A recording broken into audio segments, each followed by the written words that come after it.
দুধ ছাই রোজকার ভাত ডাল রুটি সবজি ভালো লাগে বলুন তো? আমার কিন্তু লাগে না। ঘরেতে ছিল চালের সিমুই, একটু অন্যরকম বানিয়ে নিলাম। সিমুইগুলোকে প্রথমে জলের মধ্যে একটু লবণ দিয়ে সেদ্ধ করে নিলাম। কড়াইতে তেল, শুকনো লঙ্কা, কারি পাতা আর সর্ষের ফোড়ন দিয়ে দিলাম।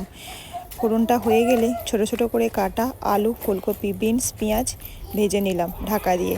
ওগুলো নরম হয়ে যেতেই টমেটো দিয়ে আবার একটু ভেজে নিলাম। তারপরে সেদ্ধ করে রাখা চালের সিমুইটা দিয়ে ভালো করে নেড়ে চেড়ে নিলাম। অবশ্যই লবণটা খেয়াল রাখবেন। আর এটা খুব ভালো খেতে লাগে বাদামের চাটনির সাথে। বাদামগুলো ড্রাই রোস্ট করে নিয়ে গ্রাইন্ডারের মধ্যে খোসা শুদ্ধ রসুনের একটা পুরো কুয়া, 4-5টা শুকনো লঙ্কা, নুন আর রোস্ট করে রাখা বাদাম হালকা হাতে গ্রাইন্ড করে নিলাম। অবশ্যই এটা ভালো লাগে এই চালের তৈরি উপমাটার সাথে। আহা, একদম ফাটাফাটি হয়েছিল বাদামের চাটনি আর গরম গরম চালের তৈরি উপমা।